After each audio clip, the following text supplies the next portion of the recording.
Info terbaru di SN News kali ini terkait dengan jadwal pencetakan kartu ujian bagi sahabat-sahabat P3K tahap kedua tahun 2024. Lalu kapan untuk sahabat-sahabat ini akan mencetak kartu dan bagaimana untuk skema dan terkait dengan strateginya, berikut untuk ulasan lengkapnya. Jadwal cetak kartu ujian P3K tahap 2, catat dan ketahui tanggalnya. Untuk para calon peserta P3K tahap kedua tahun 2024 kini berada di fase krusial dalam proses seleksi, yaitu percetakan kartu ujian. BKN telah mengumumkan secara resmi bahwa proses pencetakan kartu untuk seleksi kompetensi tahap kedua telah dijadwalkan dan harus diikuti oleh semua peserta. Jadwal ini bukan hanya memandangkan kesiapan peserta untuk menghadapi ujian, tetapi juga berfungsi sebagai elemen penting yang mempengaruhi kelancaran mereka dalam mengikuti proses seleksi ini. Apabila peserta melewatkan jadwal pencetakan kartu, mereka berisiko kehilangan kesempatan untuk mengikuti ujian yang direncanakan berlangsung antara April hingga Mei 2025. Dalam pengumuman yang disampaikan BKN melalui laman SCCSN, mereka menekankan agar setiap peserta mencetak kartu dalam periode waktu yang telah ditentukan agar dapat mengikuti ujian tanpa kendala. Karena itu, sangat penting bagi para peserta untuk mencari rutin atau secara rutin memeriksa akun SCCSN mereka agar tidak ketinggalan informasi yang terbaru ini. Yang pertama, jadwal lengkap proses cetak kartu peserta. Proses pencetakan kartu ujian P3K tahap kedua dijadwalkan berlangsung selama 1 minggu mulai tanggal 9 sampai dengan 16 April 2025. Dalam periode ini peserta harus mengunduh dan mencetak kartu ujian melalui akun masing-masing di situs resmi SSCASN. Kartu ujian ini berfungsi tidak hanya sebagai syarat administrasi tetapi juga memuat informasi penting seperti lokasi ujian, jadwal tes, dan data identitas peserta yang telah diverifikasi. Peserta yang tidak memiliki kartu ini tidak akan diizinkan untuk mengikuti seleksi kompetensi di lokasi ujian yang telah ditentukan.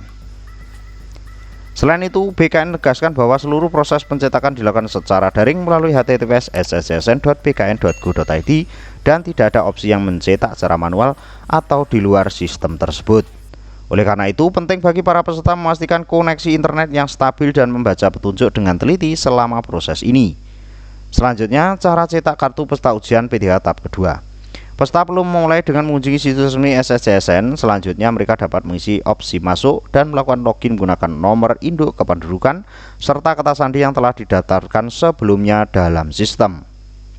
Setelah berhasil melakukan login, peserta akan dibawa ke halaman resume pendaftaran. Di halaman ini, peserta harus menggulir ke bawah untuk menemukan menu yang bertuliskan cetak kartu peserta ujian.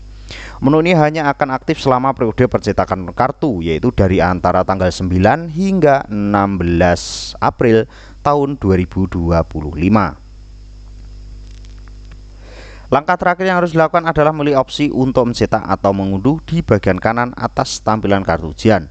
Setelah itu, file akan tersimpan di perangkat peserta dan dapat langsung dicetak dalam format fisik untuk dibawa pada hari pelaksanaan ujian. Ini sekedar tips saja ya sahabat-sahabat. Ini biasanya dicetak paling enggak di rangkap 3 ya sahabat-sahabat, dalam bentuk berwarna. Ini untuk jaga-jaga kalau nanti hilang atau ketelisut ya sahabat-sahabat. Jadwal tahapan seleksi P3K tahun 2024 tahap kedua. Sebelum kartu ujian dicetak, peserta harus melewati beberapa langkah penting. Proses ini dimulai dengan pengambilan data final yang berlangsung dari tanggal 1 hingga tanggal 7 atau terakhir hari ini 7 Maret 2025. Langkah ini menjadi acuan bagi instansi untuk menentukan lokasi ujian serta pemetaan peserta. Selanjutnya, pemetaan lokasi ujian dilaksanakan antara tanggal 8 hingga 23 Maret 2025 dan diikuti dengan ujian seleksi kompetensi yang akan berlangsung dari 17 hingga 16 Mei 2025. Pelaksanaan ujian ini akan dilakukan secara bertahap di berbagai daerah tergantung pada instansi yang menyelenggarakannya. Setelah ujian selesai dilaksanakan, proses pengolahan nilai akan dilakukan mulai tanggal 22 April hingga 21 Mei 2025. Hasil akhir kelulusan akan diumumkan dalam rentang waktu antara tanggal 22 hingga 31 Mei 2025. Semua jadwal yang telah ditetapkan bersifat tentatif dan dapat mengalami perubahan sesuai dengan keputusan BKN atau instansi terkait. Selanjutnya terkait dengan cara cek jadwal dan lokasi ujian. Peserta diwajibkan untuk selalu memantau pengumuman dari instansi masing-masing terkait jadwal dan lokasi ujian. Hal ini penting karena meski kartu ujian dicetak melalui SSCSN, informasi mengenai lokasi ujian ditentukan oleh instansi tempat peserta mendaftar. Oleh karena itu, peserta disarankan untuk secara rutin memeriksa pengumuman di laman https://sscsn.bkn.go.id serta situs resmi instansi yang bersangkutan. Selanjutnya, memberikan informasi terkait pelaksanaan ujian ini, beberapa instansi bahkan menyediakan hotline atau halaman khusus untuk memberikan hal ini. BKN mengingatkan peserta agar tidak hanya mengandalkan satu sumber informasi dan aktif mencari pembaruan agar tidak tertinggal. Informasi lokasi ujian bisa berubah sewaktu-waktu apabila ada kebijakan teknis atau keadaan darurat yang harus diantisipasi.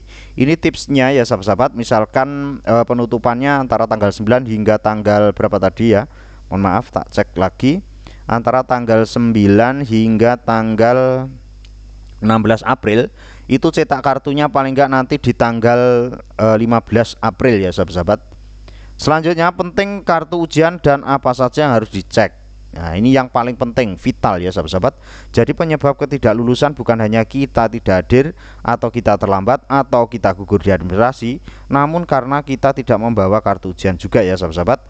Kartu ujian berfungsi lebih dari sekedar akses ke ruang ujian. Ia juga berperan sebagai bukti bahwa peserta berhak mengikuti seleksi. Oleh karena itu, sangat penting bagi peserta untuk memeriksa kembali semua informasi yang tercetak pada kartu seperti nama, nomor peserta, lokasi, dan waktu ujian. Khususnya ini adalah lokasi dan waktu ujian ya sahabat-sahabat yang harus diantisipasi. Apalagi kalau perjalanannya melebihi 1 jam ke tempat lokasi ya. Kesalahan pada kartu ujian dapat menimbulkan masalah di hari pelaksanaan, terutama jika terdapat ketidakcocokan antara data peserta dan dokumen resmi yang dimiliki. Jadi perlu diperhatikan baik-baik ya sahabat-sahabat, karena beberapa persen ada juga yang gagal karena ini. Dalam situasi seperti ini, peserta disarankan untuk segera menghubungi pihak terkait guna melakukan klarifikasi sebelum ujian dimulai.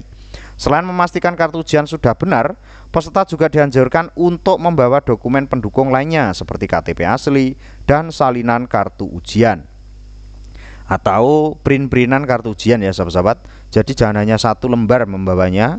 KTP asli ini penting. Langkah ini bertujuan untuk mempermudah proses validasi yang dilakukan oleh panitia penyelenggara di lokasi ujian. Sumber informasi ini dari merdeka.com. Mudah-mudahan untuk informasi ini bisa bermanfaat ya sahabat-sahabat. Terus pantau informasi terbaru hanya di kanal YouTube ini.